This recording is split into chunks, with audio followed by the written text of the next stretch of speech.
ये कहानी है एक जबरदस्त सर्वाइवल थ्रिलर सीरीज की जिसका नाम है बिलियनियर्स बंकर। सोचो जरा, अगर भविष्य में हमारी पूरी धरती एक न्यूक्लियर एक्सप्लोजन से तबाह हो जाए और चारों तरफ टॉक्सिक रेडिएशन फैल जाए जिसमें सांस लेना भी मौत के बराबर हो। इस तबाही में सारे गरीब लोग मर जाते हैं, लेकिन दुनिया के सारे रिच लोग पहले ही अपनी दौलत लगाकर जमीन के नीचे एक अजीब सा अंडरग्राउंड सिटी बना लेते हैं ताकि वो धरती के नाश से बच सकें। सब कुछ पहले जैसा ही था, बस फर्क इतना था कि वो शहर पानी के गहराई के नीचे जमीन के अंदर बना हुआ था। दुनिया के सारे रिच लोग वहां बेफिक्री से रहने लगे, लेकिन सवाल ये है, क्या धरती के नियमों के बाहर जाकर सरवाइव करना इतना आसान था? इंसान को जिंदा रहने के लिए तो हमेशा फूड और वाटर चाहिए होता है। फिर आगे उनके साथ क्या हुआ? क्या वो सब इस अंडरग्राउंड सिटी में जिंदा रह पाए? ये सब जानने के लिए चलिए देखते हैं इस कमाल की सीरीज बिलियनियर्स बंकर और डूबते हैं जमीन के नीचे बसे उस रहस्यमयी शहर की कहानी में। कहानी की शुरुआत होती है मैक्स नाम के एक लड़के से जो एक बच्ची एनी के साथ खेल रहा होता है। एनी और मैक्स बचपन से ही बहुत अच्छे दोस्त थे और दोनों एक दूसरे को बहुत पसंद भी करते थे। दोनों रिच फैमिलीज से थे, इसलिए उनके रिश्ते को लेकर किसी को कोई आपत्ति नहीं थी। बचपन से ही उन्होंने पढ़ाई से लेकर हर चीज साथ की थी। जैसे जैसे वो बड़े हुए उनके बीच की दोस्ती प्यार में बदल गई। उनकी जिंदगी बहुत अच्छी चल रही थी, लेकिन एक रात जब बाहर तेज बारिश हो रही थी, मैक्स और एनी के साथ कुछ ऐसा हुआ जिसने सब कुछ बदल दिया। उस रात मैक्स और एनी अपने एक दोस्त की बर्थडे पार्टी में जा रहे थे, लेकिन रास्ते में मैक्स ने ड्रिंक्स कर ली थी और कुछ देर बाद उसने कार का कंट्रोल खो दिया। गाड़ी सीधा जाकर एक पेड़ से टकराई और भयानक एक्सीडेंट हो गया। इस हादसे में मैक्स किसी तरह बच गया, लेकिन एनी की मौत हो गई। इस घटना के बाद मैक्स को 3 साल की जेल हो गई। उसे ऐसी जेल में भेजा गया जहां कमजोर कैदियों पर बहुत जुल्म किए जाते थे।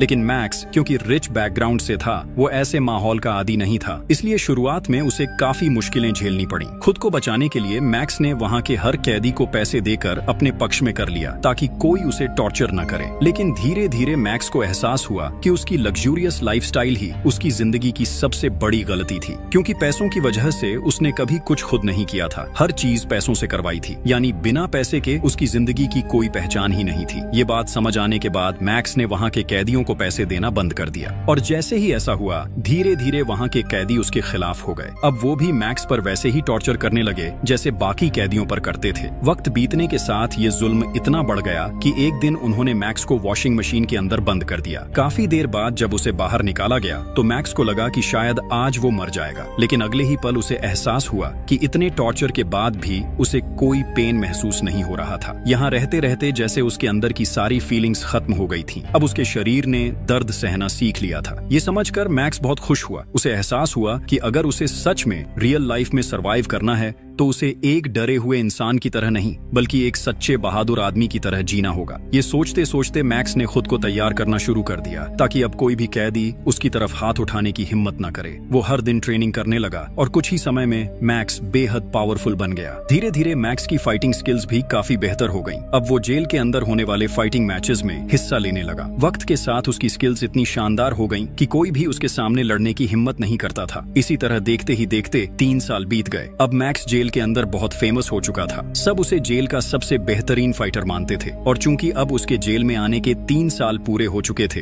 इसलिए उसकी सजा भी पूरी तरह खत्म हो गई थी। और आज का दिन था जब मैक्स को जेल से रिहा किया जाना था, इसलिए वहां सबने बहुत खुशी से सेलिब्रेट किया और मैक्स को विदाई दी। मैक्स मुस्कुराते हुए जेल के बाहर आया, जहां उसका फादर जेम्स उसका इंतजार कर रहा था। लेकिन जेम्स ने वहीं उसे कहा कि हम अभी अपने घर नहीं लौटेंगे, हमें एक स्पेशल जगह पर जाना होगा। उसने बताया कि इन 3 सालों में दुनिया बहुत बदल चुकी है। कई जगहों पर न्यूक्लियर वॉर्स शुरू हो गए हैं और खबर है कि जल्द ही पूरी दुनिया में न्यूक्लियर वॉर छिड़ जाएगा, जिससे धरती पूरी तरह तबाह हो सकती है। साधारण लोगों को इस बारे में कुछ भी पता नहीं था, लेकिन जेम्स बहुत अमीर इंसान था, इसलिए उसके पास देश की सारी गुप्त खबरें रहती थी। फिलहाल सिर्फ रिच लोग ही ये जानते थे कि कुछ ही दिनों में पूरी दुनिया तबाह होने वाली है। इसी वजह से सारे अमीर लोग मिलकर धरती के नीचे एक बड़ा बंकर बना चुके थे, जहां वो अपने परिवारों के साथ रहने जा रहे थे। उस बंकर में हर सुविधा मौजूद थी, इसलिए वहां किसी को रहने या खाने की कोई परेशानी नहीं थी। वहां भी वो लग्जूरियस जिंदगी जी सकते थे। वो लोग अब उस बंकर में आराम से रह सकते थे और साथ ही धरती के विनाश से भी बच सकते थे। यहाँ तक कि वो उस बंकर के नीचे से धरती के नाश का पूरा नजारा भी देख सकते थे। जेम्स की ये बातें सुनकर मैक्स यकीन ही नहीं कर पा रहा था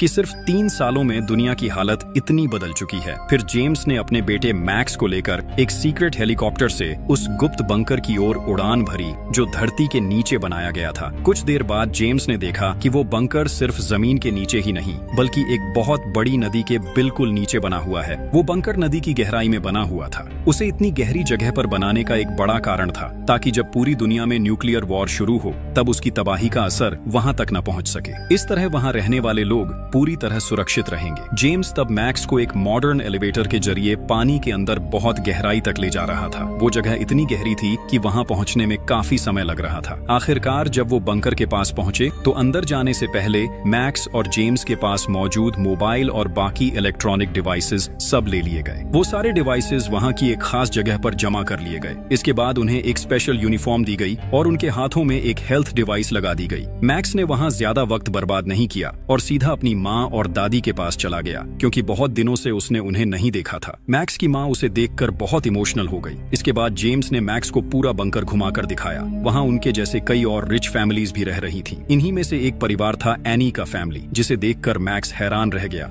मैक्स जब एनी के पिता को देखता है तो वो तुरंत उनके पास जाकर दिल से माफी मांगता है। एनी के पिता उसे धैर्य देते हैं और कहते हैं कि उन्होंने उसे बहुत पहले ही माफ कर दिया था। इसके बाद एनी के पिता मैक्स और उसके परिवार को उसी दिन रात के डिनर पर अपने साथ इनवाइट करते हैं। उस रात दोनों फैमिलीज बहुत दिनों बाद साथ बैठकर डिनर करती हैं और माहौल बेहद खुश होता है। लेकिन वहाँ हम एनी की बहन एना को भी देखते हैं। एना अब तक मैक्स से बहुत नाराज थी क्योंकि उसी की वजह से उसकी बहन एनी की मौत हुई थी। एना उसे बहुत प्यार करती थी, इसलिए वो अपनी आंखों के सामने मैक्स को बिल्कुल बर्दाश्त नहीं कर पा रही थी। उसी समय वहां एक महिला केसी आती है जो अपनी टीम के साथ मौजूद थी। दरअसल केसी ही इस पूरे बंकर की ओनर थी। सभी रिच लोग उसे पैसे देकर इस बंकर में अपने सीट्स बुक करवा चुके थे। केसी वहां मौजूद सब लोगों को अपने टीम मेंबर्स से मिलवाती है और फिर सबकी ओर देखकर कहती है, आप सब वाकई बहुत भाग्यशाली हैं क्योंकि आपको यहाँ रहने का मौका मिला है। अगर आप बहुत अमीर न होते तो इस जगह की बुकिंग करना नामुमकिन था। इसलिए आप सब शायद न्यूक्लियर वॉर में धरती के नाश के समय मर जाते, लेकिन मेरे इस बंकर की वजह से आप सब बच जाएंगे। साथ ही पूरी धरती के खत्म हो जाने के बाद भी आप यहाँ आराम से सरवाइव कर पाएंगे। केसी की इन बातों से वहाँ मौजूद सब लोग सहमत हो जाते हैं। फिर उसी रात दिखाया जाता है कि एना एक जगह एक्सरसाइज कर रही थी। तभी वहाँ मैक्स उसके पास आता है। मैक्स वहीं दिल से माफी मांगता है और कहता है, तुम भरोसा करो एना, तुम लोग एनी को जितना प्यार करते थे मैं भी उसे उतना ही प्यार करता था। हम बचपन से साथ बड़े हुए, बड़े होकर एक दूसरे से प्यार किया, तो क्या मैं कभी जानबूझकर चाहूंगा कि मेरी पसंदीदा इंसान मेरी जिंदगी से चली जाए? उस दिन की सारी घटना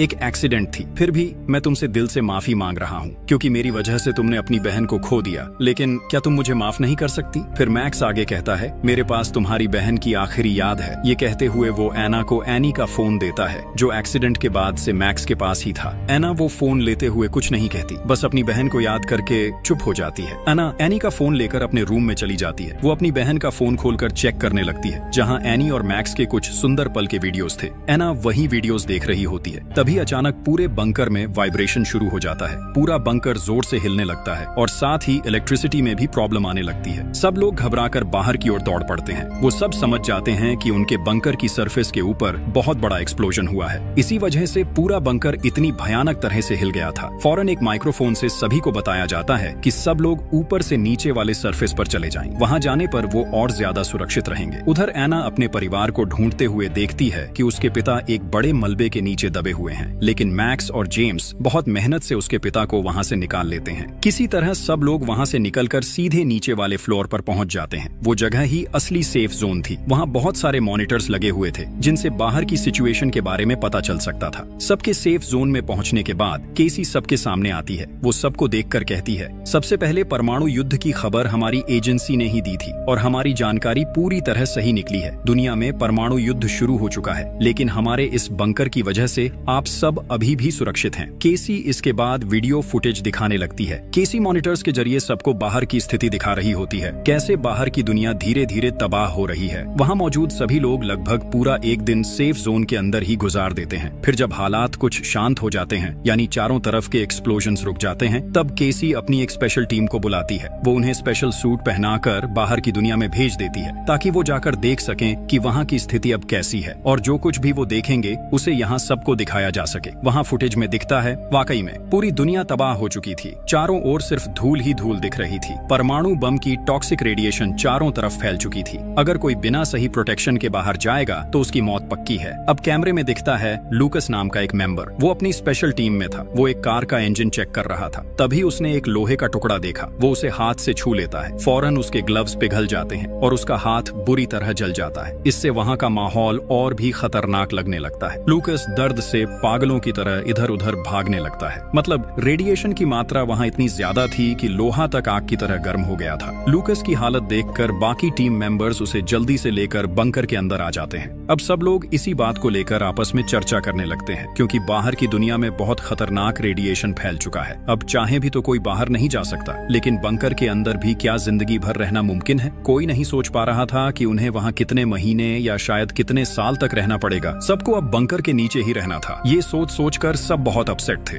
उधर केसी जो यहाँ की ओनर थी, वो अपने लोगों के साथ लूकस की हालत देखने के बहाने बाहर निकलती है, लेकिन असल में वो एक अलग जगह पर पहुंचती है जहां वो और उसकी टीम खुशी से जश्न मना रहे होते हैं। यही कहानी का सबसे बड़ा ट्विस्ट सामने आता है। असल में ये सब कुछ केसी और उसकी टीम का प्लान था। उन्होंने शहर के अमीर लोगों से पैसा ठगने के लिए ये पूरा मास्टर प्लान बनाया था। केसी और उसकी टीम चाहती थी कि वो इन अमीर लोगों को जिंदगी भर के लिए बंकर में बंद रखे ताकि बाहर की दुनिया में जो उनकी प्रॉपर्टीज हैं उन सब पर वो कब्जा कर सके, क्योंकि बंकर में आने से पहले ही उन्होंने हर एक से कुछ जरूरी पेपर्स पर साइन करवाए थे। केसी ये अच्छी तरह जानती थी कि इतने अमीर लोगों को बेवकूफ बनाना आसान नहीं होगा, इसलिए उसने अपनी पूरी टीम के साथ मिलकर एक जबरदस्त प्लान बनाया। सबसे पहले उन्होंने शहर के अमीर लोगों के बीच एक झूठी खबर फैलाई कि कुछ ही दिनों में दुनिया तबाह होने वाली है। फिर उन्होंने ये बंकर बनाया और उसके अंदर वो वहाँ कई सिमुलेशन सिस्टम्स बना लेते हैं। साथ ही उन्होंने बंकर की सरफेस पर खुद ही बॉम्ब सेट कर रखे थे ताकि वो उन बॉम्ब्स को ब्लास्ट करवाकर बंकर में दहशत पैदा कर सकें। लेकिन ये विस्फोट ऐसे तरीके से किया गया था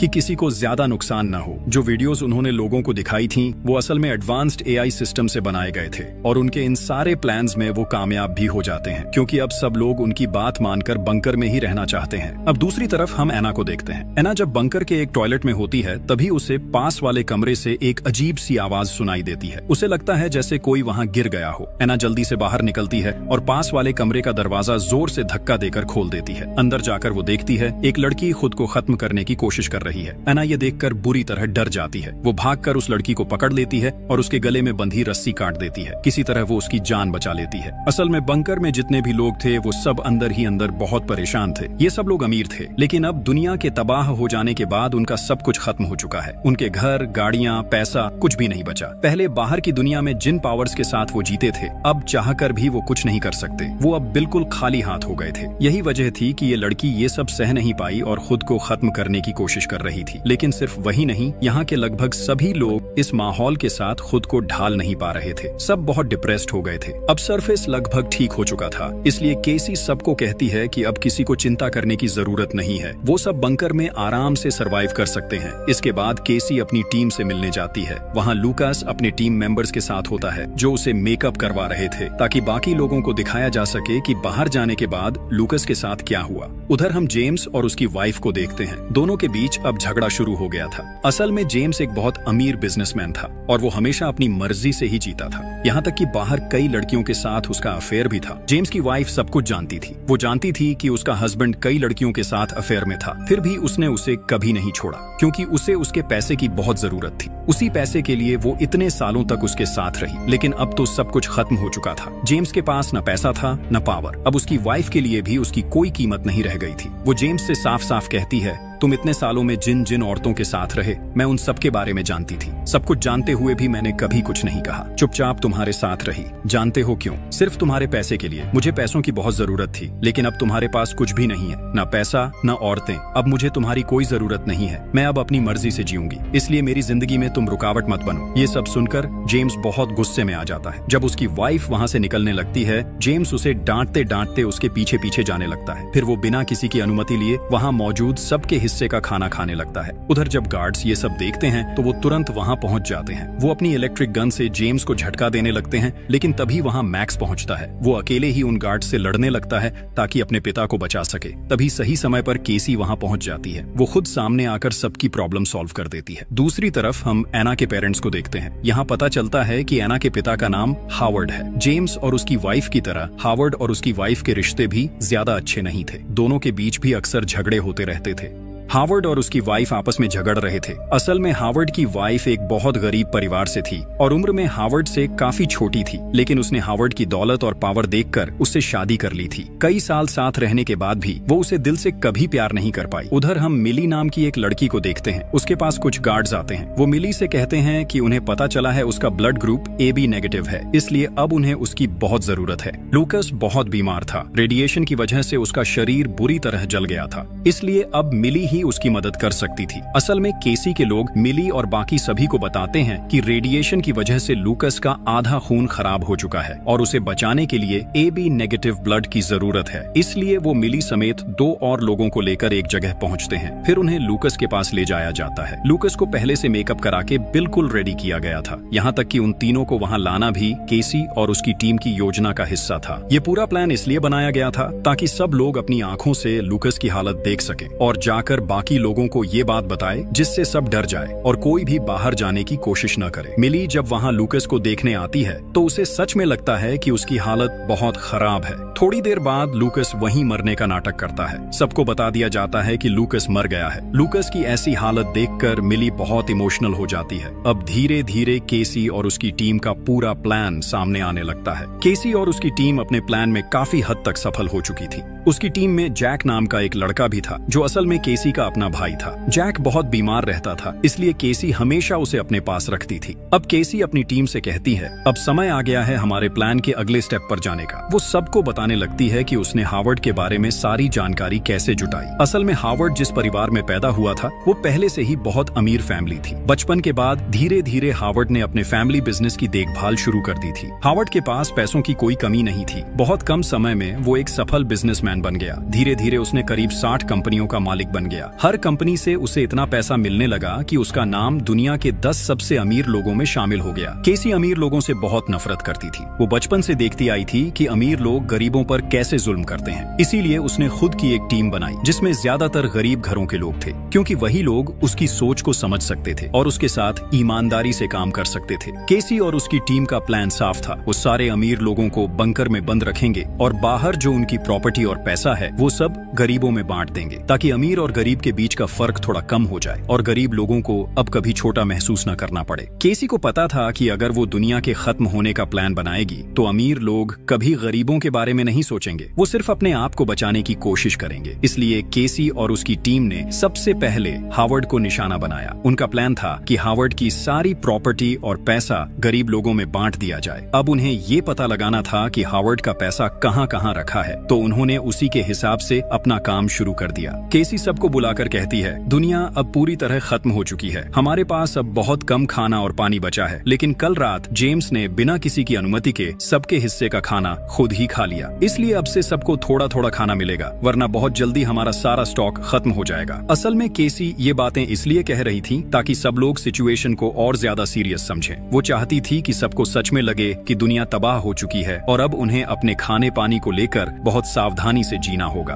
अब वो सबके सामने मैक्स पर चिल्लाने लगती है। वो उसे गालियां देती है क्योंकि मैक्स ने पिछली रात गार्ड्स पर हाथ उठाया था। उसने गार्ड्स को मारकर उनसे एक शॉटगन छीन ली थी जिससे इलेक्ट्रिक शॉक दिया जा सकता था। केसी गुस्से में मैक्स से कहती है, वो गन तुरंत वापस कर दो। फिर सीन बदलता है। हम केसी और उसकी टीम को देखते हैं जो सबको कैद करने से पहले प्लान बना रहे थे। उनका प्लान ऐसा बनाया गया था कि जब इन अमीर लोगों को यहाँ लाया जाए तो उनके गायब होने के बाद भी किसी को इस बात का शक न हो। असल में बंकर में बंद करने से पहले केसी और उसकी टीम ने हर व्यक्ति का एक एक AI क्लोन तैयार कर लिया था, वो भी बहुत एडवांस टेक्नोलॉजी से। जब ये लोग बंकर में आए तो उनसे उनके मोबाइल फोन्स और बाकी डिवाइसेस ले लिए गए। असल में वही मोबाइल्स उनका असली हथियार थे, क्योंकि उन्हीं फोन्स में सबके सोशल मीडिया अकाउंट्स मौजूद थे। अब केसी की टीम उन्हीं अकाउंट्स को इस्तेमाल करके बाहर की दुनिया में ये दिखा रही थी कि सब लोग अभी भी जिंदा हैं और नॉर्मल लाइफ जी रहे हैं। वो लोग लगातार हर किसी का AI वीडियो बनाते रहे और वो वीडियो रोज सोशल मीडिया पर अपलोड किए जाते थे। लोगों को दिखाने के लिए कहा जाता था कि वो सब वेकेशन पर हैं, कि वो अपने परिवार के साथ अच्छा वक्त बिता रहे हैं। लोगों से कहा गया,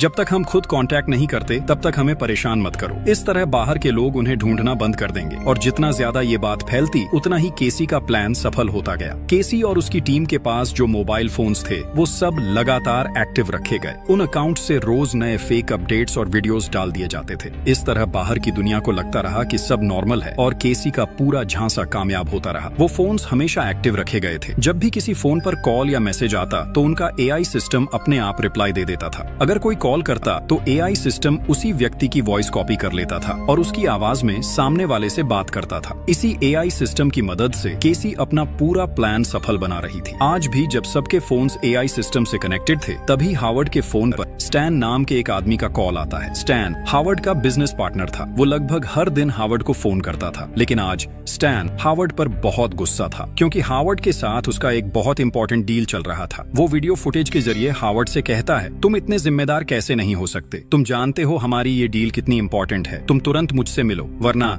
चाहे तुम पृथ्वी के किसी भी कोने में हो, मैं तुम्हें ढूंढ कर निकाल ही लूंगा। स्टैन की ये बातें सुनते ही केसी और उसकी टीम थोड़े चिंतित हो जाते हैं क्योंकि उन्हें समझ नहीं आ रहा था कि इस बार स्टैन को कैसे हैंडल किया जाए। अब हम बंकर के सभी लोगों को देखते हैं। वो सब अंदर से टूट चुके थे क्योंकि किसी की जिंदगी अब ठीक से नहीं चल रही थी। सबको ये बात पता चल चुकी थी कि दुनिया के खत्म हो जाने के बाद उनका सारा धन संपत्ति भी खत्म हो गया है। अब वो सब खाली हाथ हैं। यहाँ हर फैमिली के लोग आपस में झगड़ने लगे थे। उनके रिश्ते धीरे धीरे टूटने लगे थे क्योंकि ज्यादातर रिश्ते सिर्फ पैसे के लिए बने थे। अब हालात इतने बिगड़ चुके थे कि कुछ वाइफ्स अपने हस्बैंड्स को छोड़ रही थीं और कुछ हस्बैंड्स भी अपनी वाइफ्स से दूर जा रहे थे। यहाँ तक कि बच्चे भी अब अपने माँ बाप की कद्र नहीं कर रहे थे। अब हर किसी का असली चेहरा सामने आने लगा था। कई अमीर लोगों को ये एहसास हुआ कि अब तक लोग सिर्फ उनके पैसों के लिए ही उनके साथ थे। उन्हें जो इज्जत और सम्मान मिला वो सब सिर्फ पैसे की वजह से था। असल में उनके पास अपनी कोई सच्ची पहचान नहीं थी। उधर इसी बीच केसी की टीम ने हावर्ड का एआई मॉडल तैयार कर लिया था जिसकी मदद से वो स्टैन से सीधे हावर्ड की आवाज में बात करवा सकते थे। यानी अब हावर्ड की जगह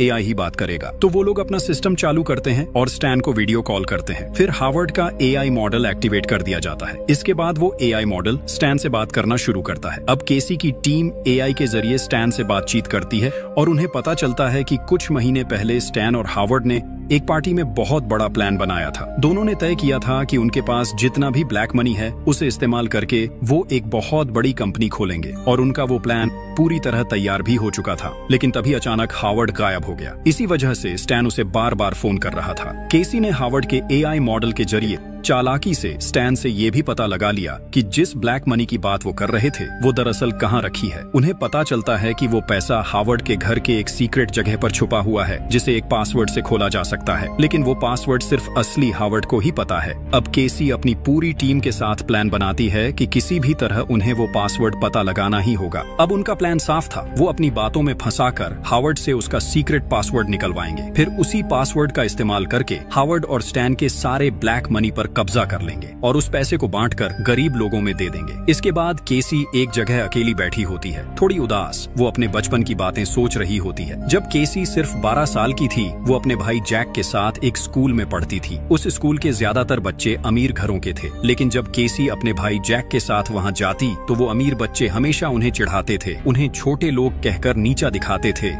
वो दोनों भाई बहन को हमेशा गरीब कहकर अपमानित करते थे। हालांकि केसी और उसका भाई जैक बहुत टैलेंटेड स्टूडेंट्स थे, लेकिन गरीब होने की वजह से उनकी मेहनत और हुनर की कभी कद्र नहीं हुई। ऊपर से उनके पिता की आर्थिक हालत भी बहुत खराब थी। एक दिन केसी की माँ एक छोटा सा खत लिखकर उसे और जैक को छोड़कर चली गई। उनके पिता पहले से ही नशे के आदी थे, इसलिए उस दिन के बाद केसी और जैक के पास कोई नहीं बचा। वो दोनों सिर्फ एक दूसरे का सहारा बनकर बड़े हुए। कम उम्र में ही उन्हें ये समझ आ गया था कि उनका भविष्य कोई और नहीं बनाएगा, उन्हें खुद ही अपने लिए रास्ता बनाना होगा। इसलिए उसी वक्त से दोनों भाई बहन ने कड़ी मेहनत शुरू कर दी। वो अपनी पढ़ाई में और ज्यादा ध्यान देने लगे। धीरे धीरे दोनों ने कई डिग्रीज हासिल कर ली। फिर एक समय आया जब दोनों ने मिलकर काफी रिसर्च की और अपना खुद का एआई आर्टिफिशियल इंटेलिजेंस सिस्टम बना लिया। तब उन्हें लगा कि अब वो अपनी जिंदगी में कुछ बड़ा कर पाएंगे। लेकिन बहुत जल्द उन्हें एहसास हुआ कि इस दुनिया में पैसे और पावर के बिना कुछ भी हासिल नहीं किया जा सकता। उन्होंने भले ही सबसे एडवांस्ड एआई मॉडल बना लिया था, उनके पास पैसे नहीं थे, इसलिए वो अपने अपने एआई को मार्केट में लॉन्च नहीं कर पा रहे थे और न ही लोगों के सामने अपना काम दिखा पा रहे थे। इसलिए उन्होंने कई कंपनियों से फंड मांगा ताकि वो अपने एआई को दुनिया के सामने पेश कर सकें। लेकिन उस वक्त किसी ने उनका साथ नहीं दिया। उल्टा सबने उनके काम को मजाक समझा और उन्हें नीचा दिखाया। कुछ कंपनियां जो फंड देने को तैयार हुई, वो भी बिजनेस का ज्यादातर हिस्सा अपने नाम करना चाहती थी। धीरे धीरे केसी की हालत ऐसी हो गई जैसे उसकी पीठ दीवार से लग गई हो। एक वक्त पर उसे एहसास हुआ कि इस दुनिया में पैसे के बिना मेहनत और हुनर की कोई कीमत नहीं होती। केसी को अब ये समझ आ गया था कि अमीर लोग कभी भी उसके जैसे लोगों को ऊपर नहीं आने देंगे। उधर अमीरों के बच्चे कुछ किए बिना ही सिर्फ अपने पैसों की ताकत से बड़ी बड़ी कंपनियों के मालिक बन रहे थे। समाज में जो अमीर थे वो और ज्यादा अमीर होते जा रहे थे और जो गरीब थे उन्हें और नीचे धकेला जा रहा था। इस नाइंसाफी को केसी अब और सह नहीं पा रही थी। इसलिए उसने ठान लिया कि वो समाज के हर गरीब इंसान की मदद करेगी और इसके लिए वो और उसका भाई जैक अपने बनाए हुए एआई सिस्टम के जरिए इस प्लान को सफल बनाना चाहते थे। और प्लान के मुताबिक उन्होंने बिल्कुल वैसा ही किया। केसी ने अपने प्लान को सफल बनाने के लिए ऐसे ही लोगों को अपनी टीम में शामिल किया जो उसके और उसके भाई की तरह बहुत टैलेंटेड थे, लेकिन पैसे की कमी की वजह से किसी ने उनके टैलेंट की कद्र नहीं की थी। उनमें से ज्यादातर लोग भी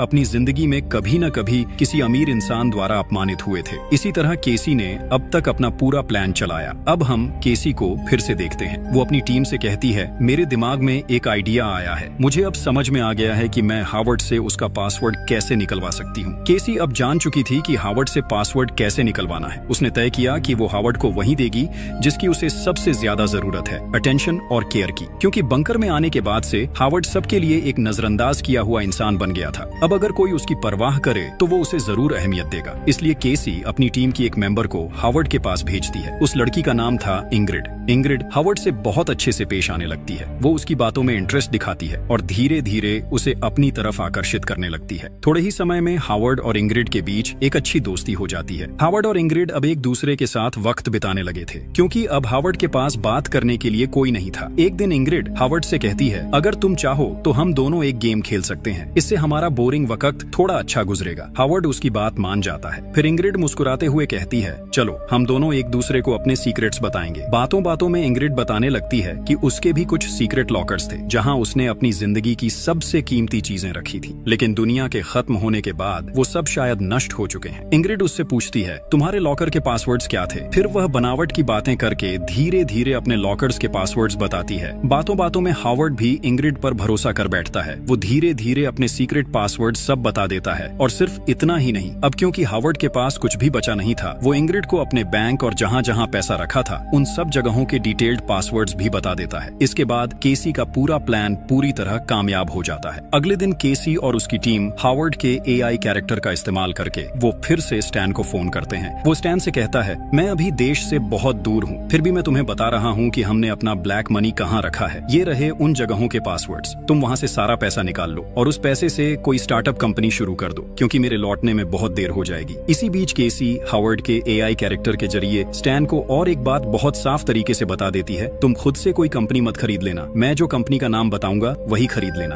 असल में ये भी केसी और उसकी टीम का एक बड़ा चालाकी भरा प्लान था। उनका मकसद था स्टैन को इस तरह मैनिपुलेट करना कि वो वही कंपनी खरीदे जिनका फैसला केसी कर चुकी है। केसी ने स्टैन को जिस कंपनी को खरीदने के लिए कहा था वो दरअसल उनकी बनाई हुई एक फेक कंपनी थी। जैसे ही स्टैन और हावर्ड का पैसा उस कंपनी में लगाया जाता, केसी और उसकी टीम चालाकी से वो सारा पैसा अपने कब्जे में ले लेते। इसी तरह सबसे पहले उन्होंने हावर्ड का पैसा हड़प लिया और फिर धीरे धीरे बंकर में मौजूद बाकी सारे अमीर लोगों का पैसा भी चुपचाप अपने कंट्रोल में लेने लगे। उधर अब हम मैक्स को देखते हैं। उसे यहाँ की हर चीज कुछ अजीब लगने लगी थी। खासकर सबके हाथों में जो ब्रेसलेट्स थे उन्हीं पर उसे शक हो रहा था, क्योंकि जब उन्हें ये ब्रेसलेट्स दिए गए थे तो कहा गया था कि ये उनकी सेफ्टी के लिए हैं। कहा गया था कि ये ब्रेसलेट्स उनकी हेल्थ कंडीशन बताने के लिए हैं। लेकिन जब मैक्स ने ध्यान से अपना ब्रेसलेट देखा तो उसे उसके अंदर एक छोटा सा माइक्रोफोन नजर आया। यानी उसी माइक्रोफोन के जरिए केसी और उसकी टीम उनकी सारी बातें सुन रही थी। ये देखकर मैक्स को बहुत शक होने लगा। इसलिए उसने तय किया कि वो बंकर के बारे में और जानकारी निकालेगा। लेकिन वो ये काम अकेले नहीं कर सकता था,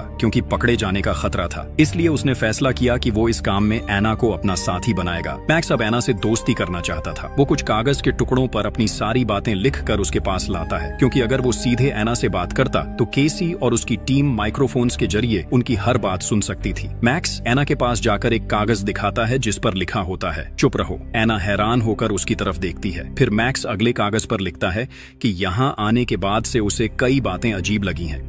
वो ये भी बताता है कि जो ब्रेसलेट उन्हें हेल्थ डिवाइस के नाम पर दिया गया था उसके अंदर असल में एक माइक्रोफोन लगा है। मैक्स एना को बताता है कि उनकी हर बातचीत सुनी जा रही है। फिर वो ये भी कहता है, यहाँ कोई भी ये बात पक्के तौर पर नहीं कह सकता कि सच में दुनिया में परमाणु युद्ध हुआ है या पूरी दुनिया तबाह हो चुकी है। जो कुछ भी हम देख रहे हैं वो सब हमें केसी और उसकी टीम ही दिखा रही है। ऐसा भी तो हो सकता है कि वो हमें धोखा दे रहे हों। मैक्स कहता है कि अगर सच जानना है तो उन्हें बहुत सोच समझकर प्लान बनाना होगा। इसके लिए उसे एना की मदद की जरूरत है। फिर मैक्स एना से कहता है, तुम्हें अब मेरे साथ प्यार का नाटक करना होगा ताकि किसी को हम पर शक न हो। केसी और उसकी टीम को अब लगने लगा कि मैक्स और एना के बीच कुछ चल रहा है। उनकी पूरी टीम दोनों पर नजर रख रही थी, लेकिन वो समझ नहीं पा रहे थे कि ये दोनों आखिर किस बात पर चर्चा कर रहे हैं। उन्हें सिर्फ एक बात पर शक हुआ। कल तक एना मैक्स को देखना भी पसंद नहीं करती थी क्योंकि उसी की वजह से उसकी प्यारी बहन एनी की मौत हुई थी, और अब अचानक वो दोनों इतने करीब कैसे आ गए। उधर मैक्स एना से कहता है, हमें सबसे पहले इस बंकर के सिस्टम और इलेक्ट्रिसिटी लाइंस को बंद करना होगा।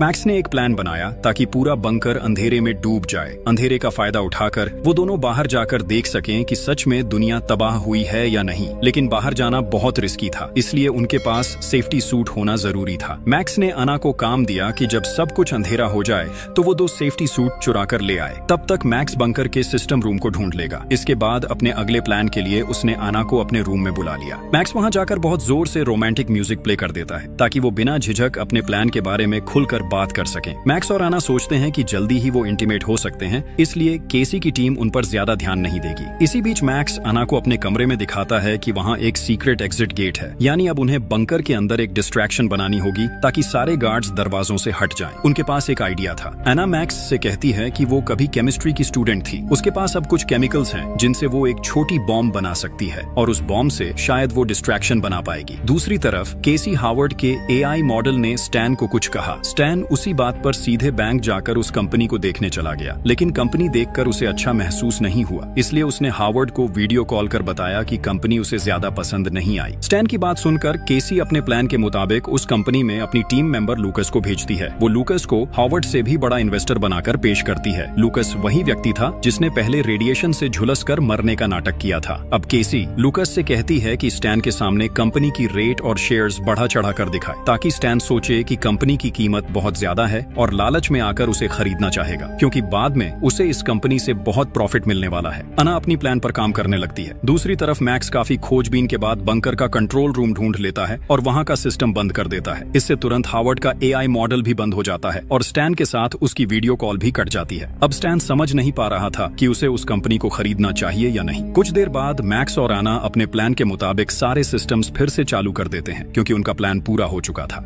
सभी सिस्टम्स के दोबारा एक्टिवेट होते ही केसी हावर्ड के एआई मॉडल के जरिए फिर से स्टैन से संपर्क करती है, क्योंकि तब तक स्टैन कंपनी खरीदे बिना वापस लौट रहा था। अब केसी हावर्ड के एआई मॉडल के जरिए स्टैन से कहती है, तुम मुझ पर पूरा भरोसा कर सकते हो, जल्दी से कंपनी खरीद लो, मैं तो तुम्हारे साथ ही हूँ। हावर्ड की बात सुनकर स्टैन आखिरकार कंपनी खरीदने का फैसला कर लेता है। उधर मैक्स और आना ने अपना बॉम्ब सेट कर लिया था। अब वो दोनों उसके फटने का इंतजार कर रहे थे, क्योंकि बॉम्ब फटते ही गार्ड्स का ध्यान भटक जाएगा और तभी उन्हें बाहर निकलने का मौका मिलेगा। वहाँ आना और मैक्स एक दूसरे के बहुत करीब थे। आना को देखकर मैक्स बहुत इमोशनल हो गया। मैक्स को आना में अपनी गर्लफ्रेंड एनी की झलक दिख रही थी। वो आना से कहता है, जानती हो आना, मैं तुम्हारी बहन एनी को अपनी जिंदगी से भी ज्यादा प्यार करता था और आज भी करता हूँ। शायद चाहकर भी मैं उसे कभी नहीं भूल पाऊँ। जब भी मैं तुम्हें देखता हूँ मुझे एनी की याद आने लगती है। तुम्हारे अंदर मैं उसी को देखता हूँ। तुम पास होती हो तो लगता है जैसे एनी मेरे पास ही है। मैक्स की ये बातें सुनकर आना समझ जाती है कि शायद मैक्स उसे अपने दिल की बात बताना चाहता है। हालांकि एना पहले ही मैक्स को माफ कर चुकी थी, लेकिन फिर भी आना अपने बहन के बॉयफ्रेंड के साथ किसी भी रिलेशनशिप में नहीं जा सकती थी। इसलिए उसने मैक्स को साफ साफ कह दिया कि अगर उसके मन में कुछ और है तो उसे अब भी वहीं खत्म कर दे। उधर केसी और उसकी टीम का ध्यान अब पूरी तरह स्टैन पर था, इसलिए वो मैक्स और आना की तरफ ज्यादा ध्यान नहीं दे रहे थे। अब केसी स्टैन को बैंकॉक में रोकने के लिए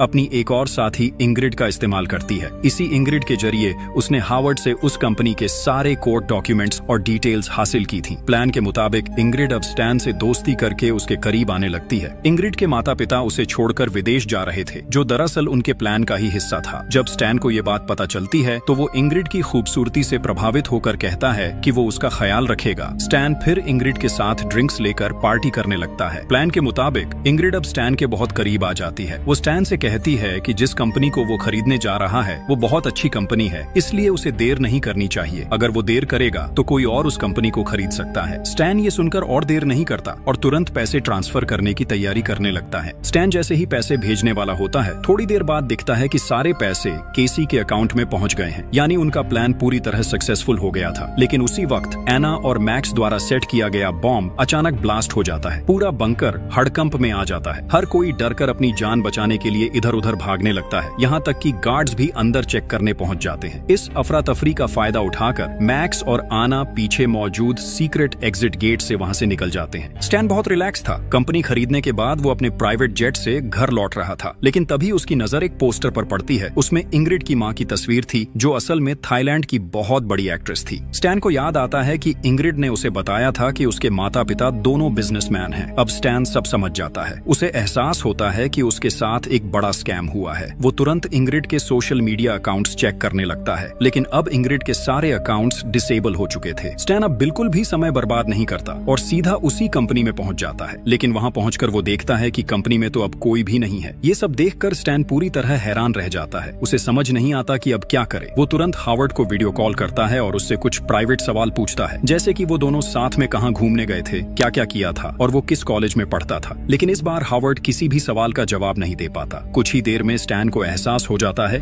कि जिस हावर्ड पर वो इतने दिन से भरोसा कर रहा था वो असली हावर्ड नहीं है। स्टैन को अब पूरी सच्चाई समझ आ जाती है। जिससे वो इतने दिन बात कर रहा था वो असली हावर्ड नहीं बल्कि उसका एक एआई कैरेक्टर था। उसी एआई का इस्तेमाल करके स्कैमर्स ने उसे पूरी तरह बर्बाद कर दिया था। उधर केसी और उसकी टीम का पहला मिशन पूरी तरह सक्सेसफुल हो चुका था। उन्होंने हावर्ड और उसके दोस्त दोनों के पैसे हड़प लिए थे। अब उनका अगला लक्ष्य था धीरे धीरे बाकी सभी मेंबर्स को भी ऐसे ही ट्रैप में फंसाना। इसलिए वो लोग अपने अगले प्लान की तैयारी करने लगते हैं। वहीं दूसरी तरफ एना और मैक्स तब तक सेफ्टी सूट पहनकर बंकर के मेन डोर तक पहुंच चुके थे। अब वो दोनों आखिरकार जानने वाले थे कि दुनिया सच में ठीक है या सब कुछ खत्म हो चुका है। अब सब कुछ साफ हो चुका था। केसी और उसकी टीम ने उनके साथ बड़ा स्कैम किया था। अब मैक्स और आना को पूरा यकीन था कि वो लोग केसी के खिलाफ कार्रवाई कर पाएंगे और सब अपने नॉर्मल लाइफ में वापस लौट सकेंगे। ये सोचते हुए मैक्स धीरे धीरे बंकर का दरवाजा खोलता है। जैसे ही दरवाजा खुलता है सूरज की शुद्ध रोशनी उसके चेहरे पर पड़ती है। मैक्स हैरानी से बाहर की तरफ देखता रहता है, क्योंकि बहुत लंबे समय बाद उसने बाहरी दुनिया की रोशनी देखी थी। और इसी थ्रिलिंग एंडिंग के साथ कहानी यहीं खत्म हो जाती है।